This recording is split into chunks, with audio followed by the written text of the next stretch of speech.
everybody. See, we've got quite a few people on the line. We'll still give everybody a couple seconds to get organized, get signed in. We're going to talk OAuth 2.0 today, and it's kind of a long road to standardization. But like I said, I see there's quite a few people checking in, so just give you a few more seconds. Don't forget, we've got hashtag Layer7Live. Alternately, if you have to leave for some reason, you've got a question that hasn't been answered, make sure you can email them at techtalk@Layer7Live, and Franco will try to answer those questions offline at some point. Other than that, make sure you check in, send us your questions. Francois, our Chief Architect and local OAuth expert, and get an OAuth t-shirt by not being an expert. So I want to welcome him back. He actually did our very first Tech Talk back in March, and I'm really glad to have you back, Francois.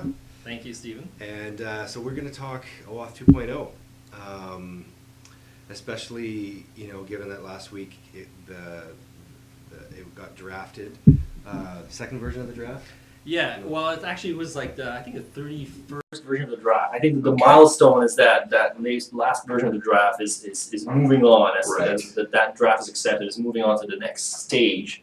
So that's definitely an important milestone. And that happened here in Vancouver. Oh, is that right? Yeah, apparently the conference was just down the road. Oh, So I think in order to sort of get the discussion going, the volume is really low. So somebody's just tweeting in that the volume is low. Yeah. Okay, we're going to fix the volume. Thanks very much for that. But Aaron Hammer, his infamous blog post now, OAuth 2.0 on the road to hell. So I think we're going to take a couple of his points out and talk about them just to sort of get the discussion going. Unless you wanted to sort of make some opening remarks, but no, I think this is a good way to start. We can look at that infamous post and maybe take pieces of it that are interesting. Sure.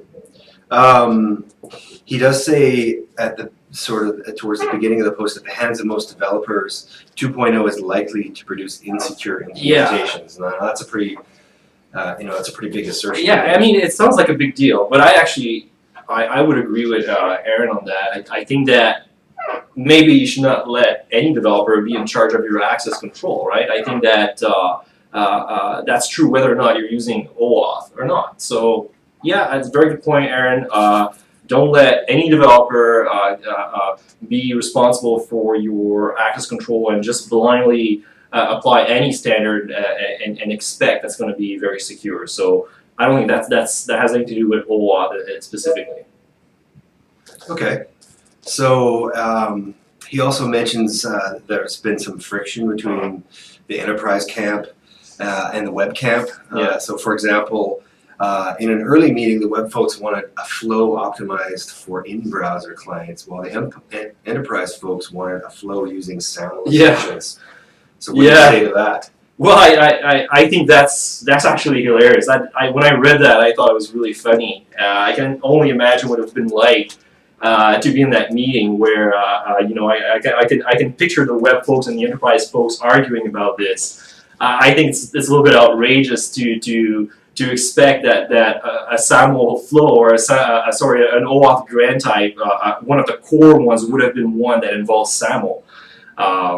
Yeah, I think that there's some very interesting things that you can do by combining SAML and OAuth, but I don't think that belongs in one of the core grant types. If anything, I think that the use of SAML in the enterprise is gradually going to start phasing out with things coming out like OpenID Connect, which I expect are going to be used for things like API.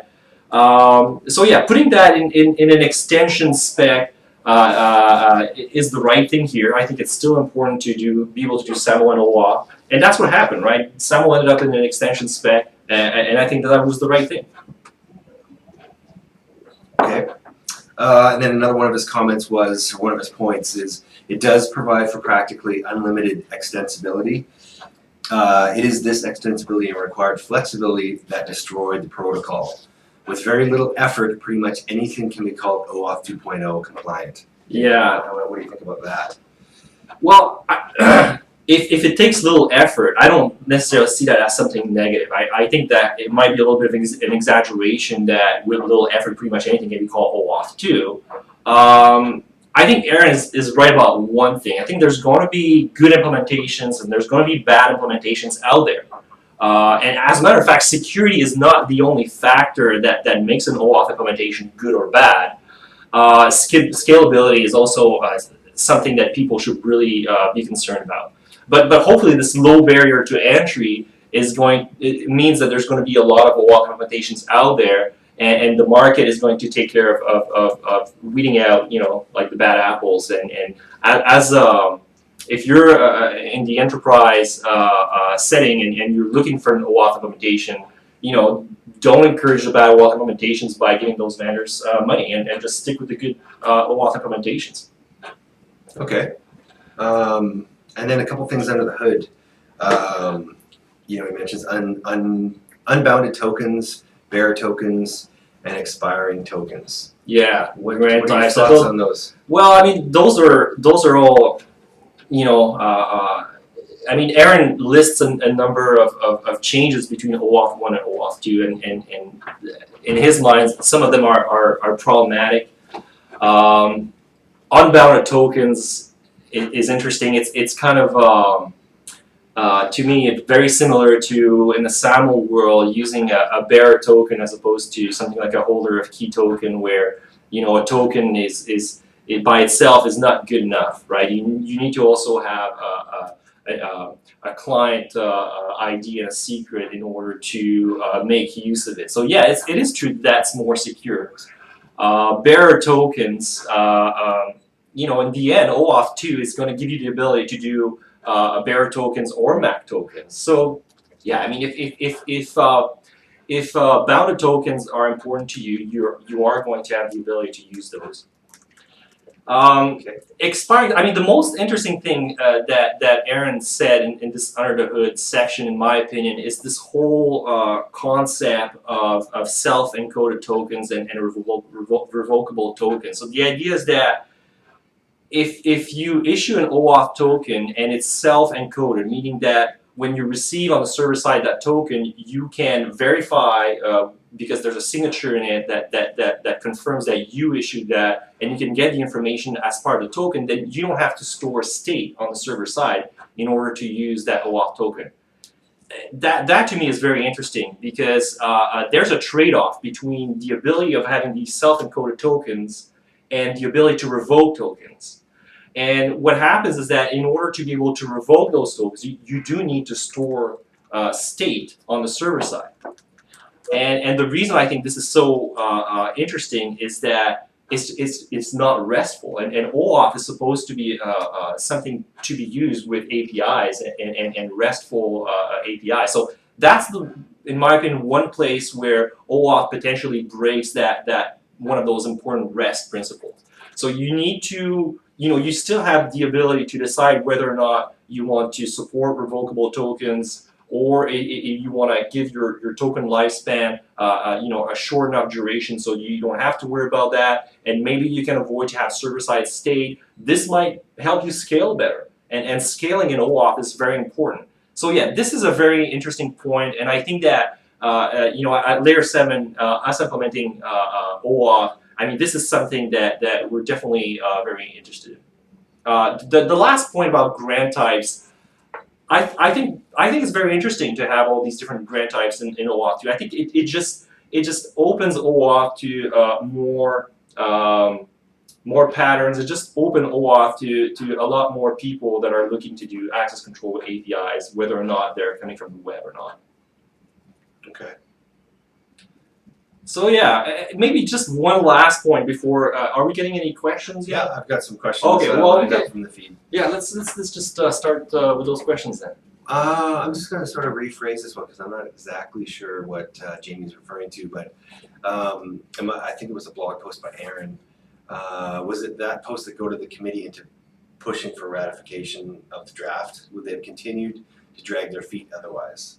And then he follows up by saying, is it his too flexible comment are we going to see another UDDI situation where people try to use it for situations for which it's not intended?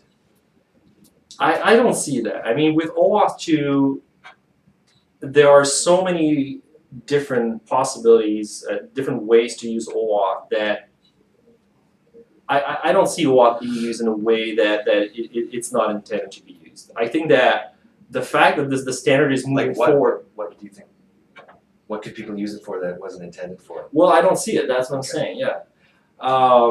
And are we rushing this standard to the next stage? I don't think so. I think that people have not been waiting for OAuth to be a standard to adopt OAuth 2. There's a lot of OAuth 2 implementations out there, and some of them are based on an earlier draft. But still, I mean, to me, that confirms that there's definitely an appetite for this. People aren't waiting for the last formal step in making OAuth a standard. They're moving forward and implementing OAuth. So I think it's a good thing that the standardization is happening. Okay. Just a reminder, we've got lots of viewers, so I just wanted to remind everybody, if you do have a question, you can tweet it through our hashtag, just hash layer7live. Email them if you want at techtalk@layer7live. Like I said, if you've got other things going on and you can't necessarily stick around to wait for your question to be answered, you can always email it. And then just chat right through the live stream, or if you're in Facebook, just click the red check-in and chat button and send us your questions. So we've got the next question is, looks like a bit of a scenario. I'm creating my own API and came up with a simple and secure handshake mechanism for access control. Why should I care about OAuth 2.0? Right. Yeah. Yeah, I mean, as an API designer, it's very tempting to simplify and embed access control as part of the API itself, right? I mean, one of the things that you see people doing very often is just creating an API that has a slash login and describes its own semantics for presenting credentials and getting a token back. So if you're doing that, you might end up achieving the same thing than if you were using OAuth in the end. You're still doing authentication based on a token that was issued through a handshake, and it might be very equivalent, but you're kind of reinventing the wheel by doing that. And one way of doing it versus another way might be equivalent, and one might be slightly better in a particular situation than another. But in the end, it's better to have a standard way of doing that, because you're reaching out to developers. You want to make it easy for developers to implement OAuth. Hopefully using libraries and things like that, or infrastructure that does it for them. And if you can decouple access control from the core of the API itself, it makes a lot of sense. Or why would access control be embedded in the API itself? That's very brittle. It doesn't make for very good governance, especially in the enterprise. You wouldn't do that. Okay. But it is something that we see people still do today. So you're not the only person doing that today. Next question. Sorry, let me just take a quick look.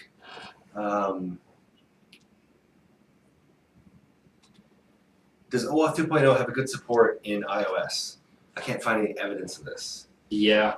You know what? That's actually a problem that I'm seeing as well.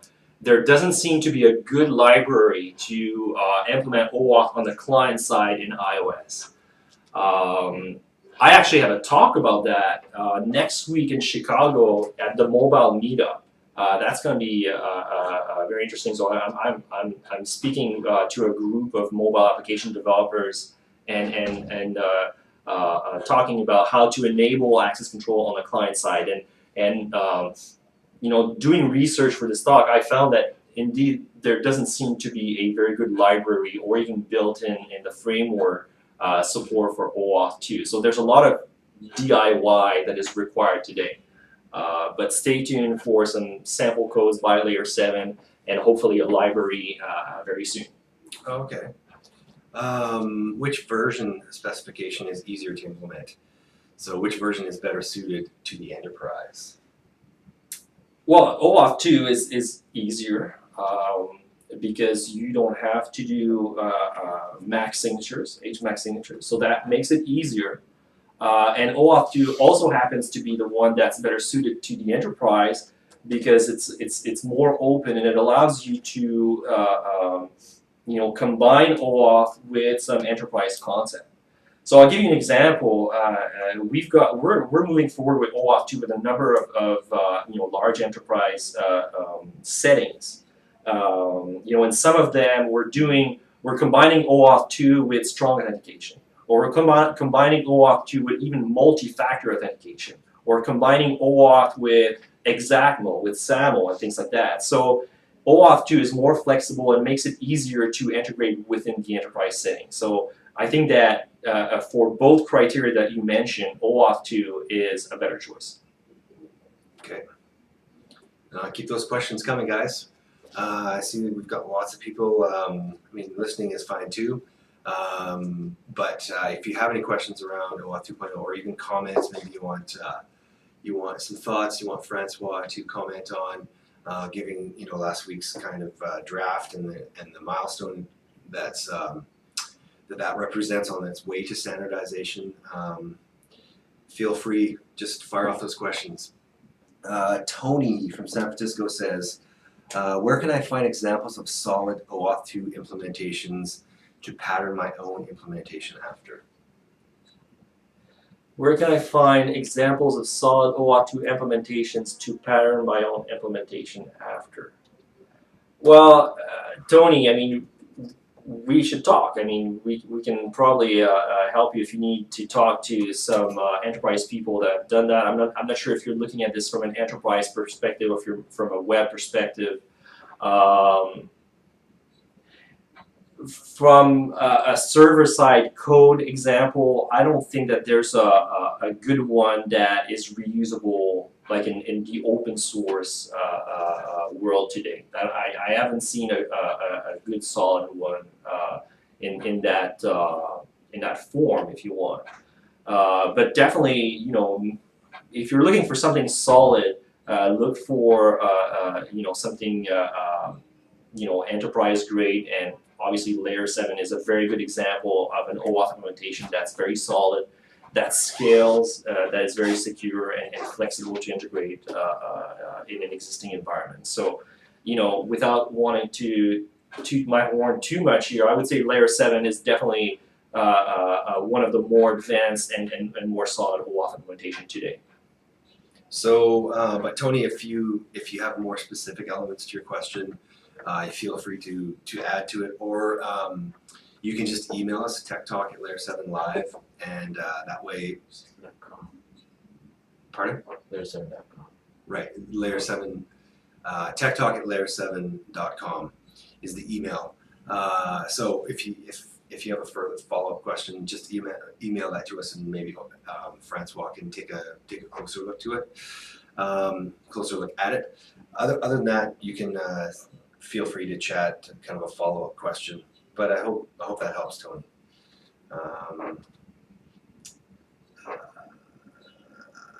How different is OAuth 1 from OAuth 2?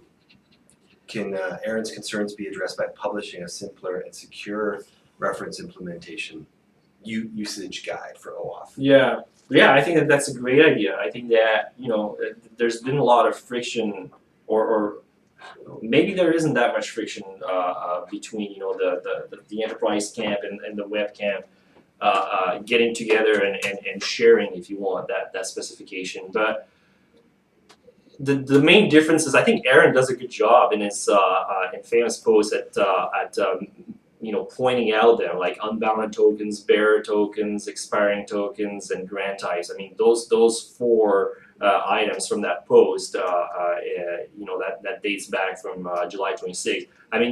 That's a very good summary, right? In OAuth 1, you don't have a choice. You have to do MAC tokens.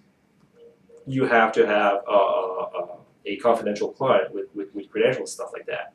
And so there are a number of reasons why this is limiting. So for example, if you have the concept of a public client in OAuth 1, it's very difficult to achieve that and still remain compliant to the spec.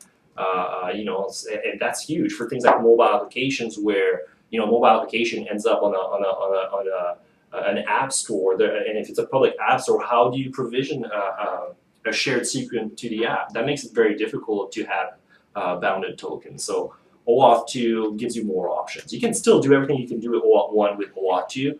OAuth 2 just gives you additional options. Okay. Got another question from Hussein. Hussein, how you doing?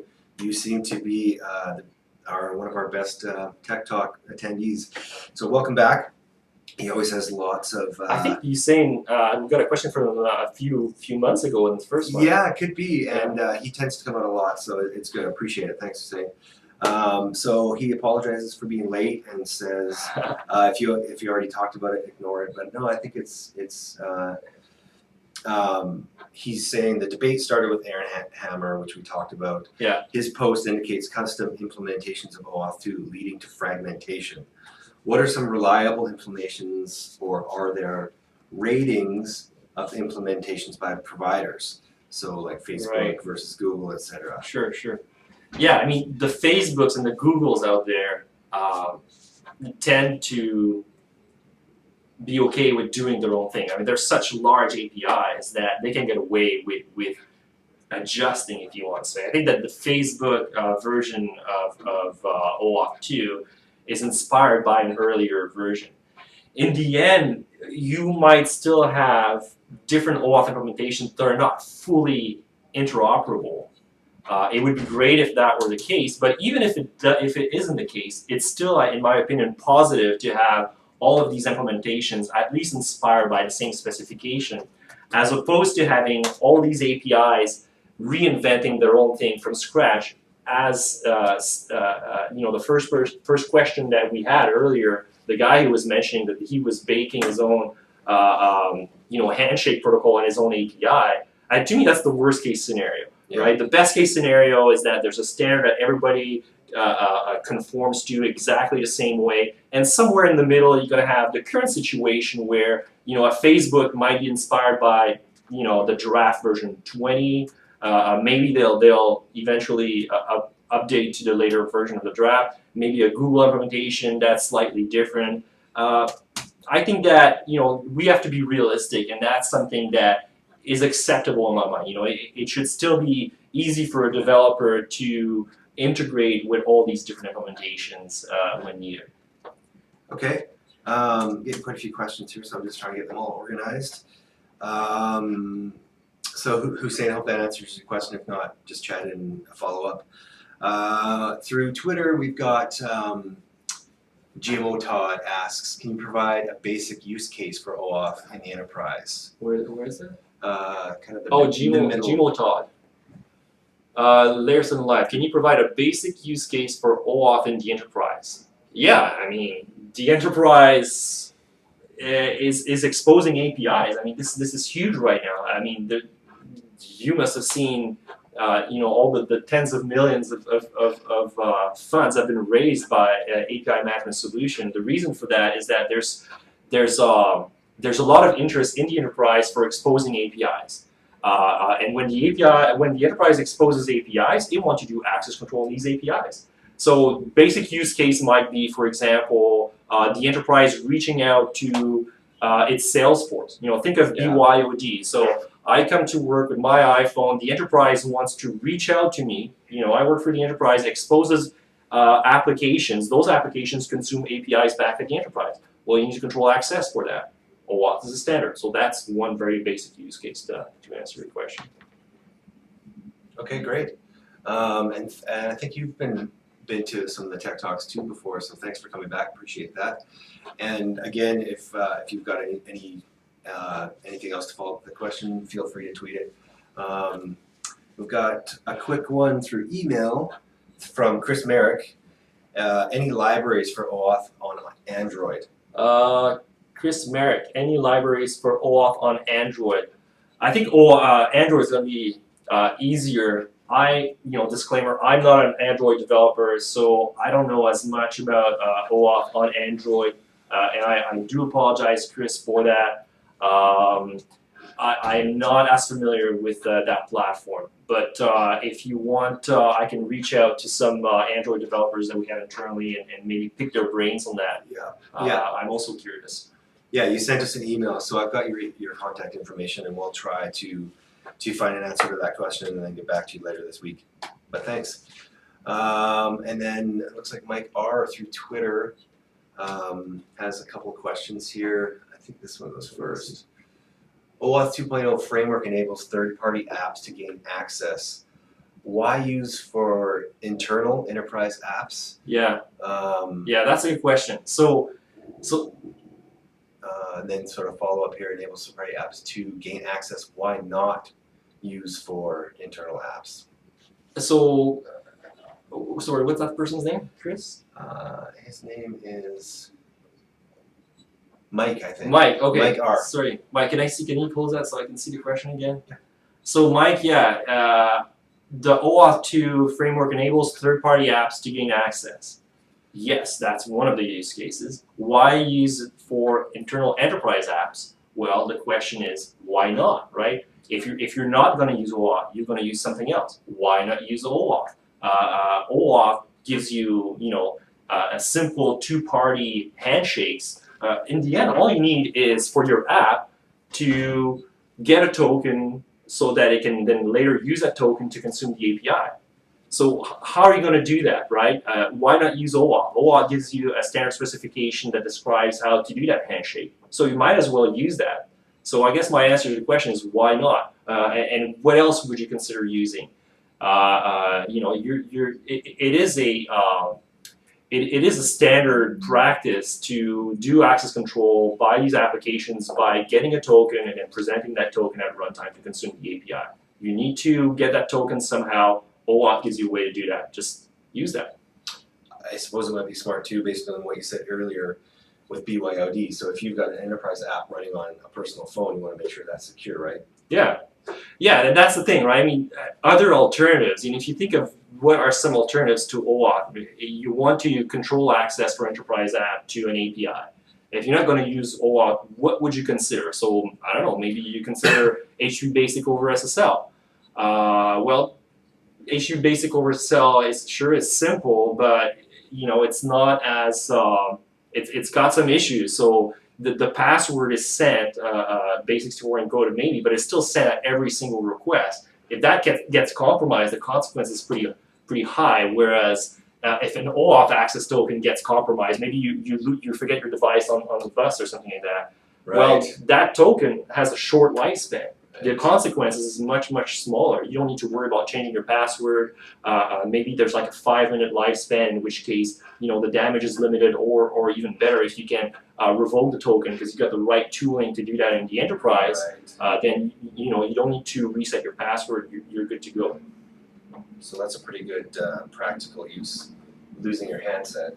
Yeah, losing your handset. Yeah, especially when you talk about mobile applications. I mean, that's one of the security considerations. Cool.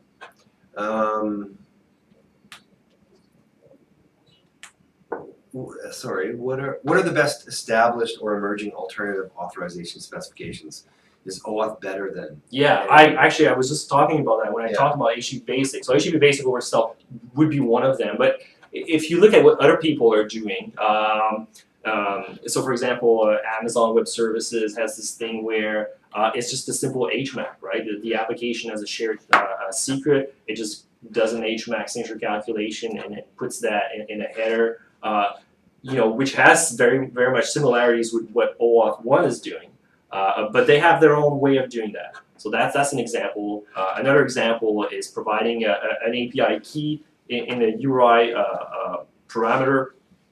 Unfortunately, I would say, because this is very insecure, but you still see that sometimes. I would say that unfortunately is still a practice that is fairly common and regrettable. Other ways to do authentication for an application, API keys, HMACs, HTTP Basic. I think you might as well go with OAuth. Again, I think that you might as well go with the standard, right? Yeah. Getting back to we're sort of framing the discussion with Aaron Hammer's post, OAuth 2.0, the road to hell. I forget if we actually answered. Jamie in the beginning asked if you think that post urged the committee on. You know what? I don't have an insight on the work group, so I'm not sure. And if it did, is the timing just a coincidence? Yeah, that would be a coincidence, wouldn't it? Yeah. Yeah, but if it did, thank you, Aaron, because I'm very glad to see that things are moving forward, and maybe it is possible. Maybe the work group needed a little bit of a kick in the behind there, and Aaron did that. Okay. I just wanted to make sure that Jamie had your question answered. If we didn't really kind of get there in the beginning. So keep those questions coming. By the way, we've had some good ones through Twitter, through the stream, a couple email ones. So don't be shy. We've still got a good 15 minutes with Francois. So here's another question. What is the advantage of using OAuth for two-legged authorization? Right.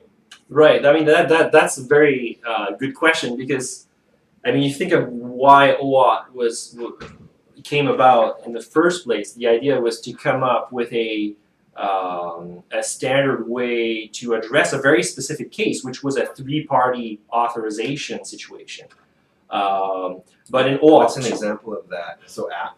Yeah, so you're using Hootsuite there, right? Yeah. And Hootsuite acts on your behalf on Twitter. Yeah. So in order for you to enable that, you needed to set up your Hootsuite so that it could get an access token from Twitter in order to call your API on your behalf without you having to give your Twitter credentials to Hootsuite. Right. So that handshake, that was the original intent. That was the original thing that OAuth was out there to solve, and it did a really good job at it.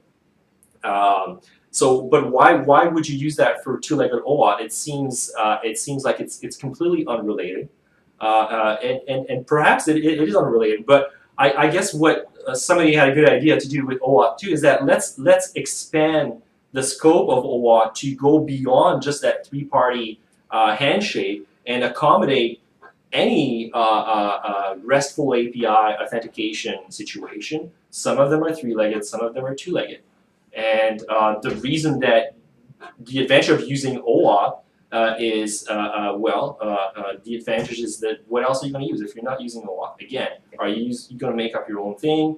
Are you going to use something a little bit less secure, like HU Basic? You might as well do something that is included as part of the standard, and that's what OAuth 2 gives you. For example, the client creds grant type, a very, very simple two-way handshake, and you might as well do that. It's very simple.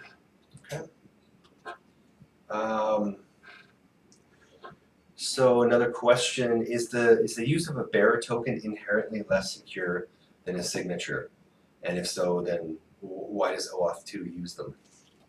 Yeah.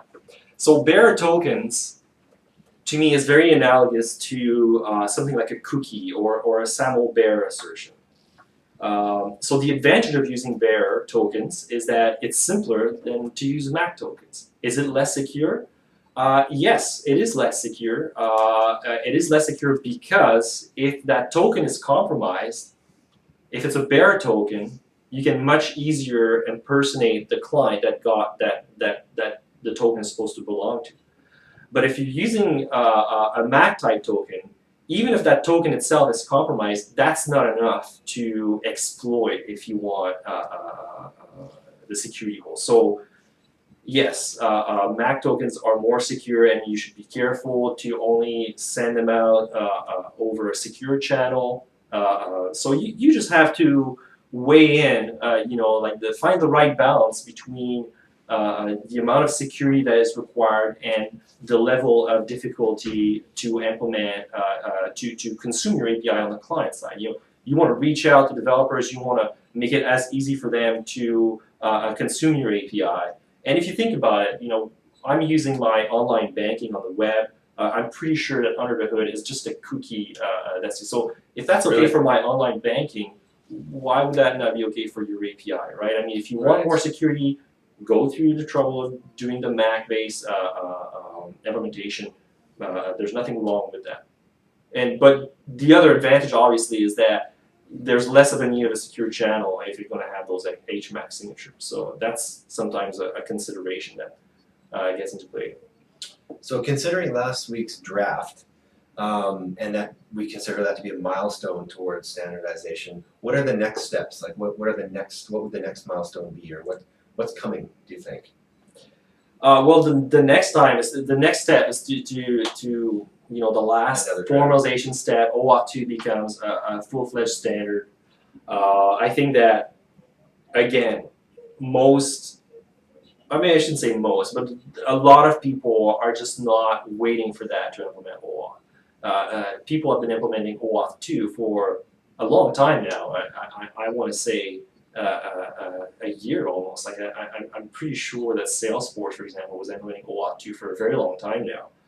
And you know, if you're in a situation where you need to do access control for your API, and you're looking at different options, OAuth 2, even though you know it's not maybe quite at the finish line yet, is still a way better option than whatever you're going to cook up yourself and end up with something completely proprietary. Okay. So again, just quick reminder to get your final questions in. Just a few minutes more with Francois. And if you've had to, you know, if you're busy and you're not able to sort of chat things in, don't forget you can always email them, and we'll answer those questions after when we can. And that email address is layer7live. No, yeah, layer7live at layer7tech.com. Isn't it Tech Talk at layer7.com? Sorry. Tech Talk at layer7.com. Tech Talk at layer7.com. Sorry, I was thinking of the hashtag, so now everybody's totally confused. Email is techtalk at layer7.com. Sorry about that. But the hashtag to tweet questions is #layer7live. So I'm just going to take one more kind of quick sweep around and see if we have other questions. Looks like a final question is, the OAuth 2 spec recommends that public clients, for example, apps on mobile devices, should not rely on client credentials. What is the rationale behind this suggestion, and is it practical to follow this guidance? Yeah. So does that make sense to do that? Yeah, that's a big challenge. So, yeah, OAuth 2 distinguishes between confidential clients and public clients. And basically, a confidential client is a client that can maintain a shared secret confidential. And if you think of an app, a mobile application that you would get from an app store, let's say the Apple App Store, it's a public app store. Anybody can download your app. Once you download the app, if there's inside of that app an embedded a shared secret, a hacker might try to reverse engineer, hack into it, and just isolate that in order to now be able to impersonate the app. So a lot of people that we talk to are concerned about that people that are in situations where they want to publish apps on public app stores, but they still want to enable the concept of confidential client. So it is definitely tricky. When you go through a public app store, you need to leverage some sort of provisioning, after a download provisioning type of situation. Yeah, it's a difficult problem to solve on the client mobile application side of things.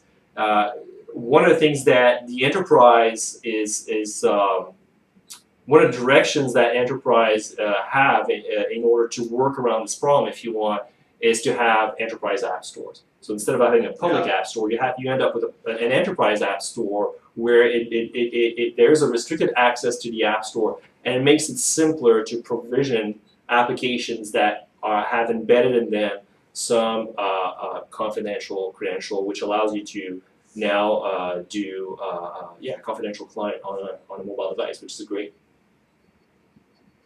Perfect. So last call for questions.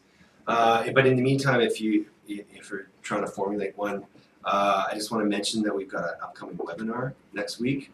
That's August 16th, and we're going to talk BYOD, Enterprise Mobility. So that's August 16th, 9 a.m. Pacific time, BYOD, Enterprise Mobility. And for more OAuth 2.0 discussion, you can hit the Layer 7 blog. Our CTO Scott Morrison has a post on it, why he still likes OAuth. So we're just at layer7tech.com. Click the blog icon. Francois has commented, Scott's commented. So if you're looking for more OAuth 2.0 resources, there's a few blog posts there as well. And then in 2 weeks we'll be back for another Tech Talk, which is August 21st, and we're still developing a topic for that. And but thanks everybody. Francois, thanks for being back. If you do have a topic that you want to hear about on Tech Talk, yeah, for sure. Let us know. Yeah, you can. We've had a few suggestions. People are interested in mobile, so we might try to develop a topic around mobile. Yeah, so feel free. Let me see if I get the email right. If you have topic suggestions, email us at techtalk@layer7tech.com. So yeah, thanks everybody for coming. All those regulars like Hussein, GMO Talk, Mike. Thanks for coming back all the time, guys. This was a good one. Yeah. Thanks, Francois. We should do that live in person in Vancouver one time. Sure. On the beach or something. Yeah, on location. Awesome. Thanks. Okay, thanks everybody. Perfect timing. I'm just out of coffee. Yeah.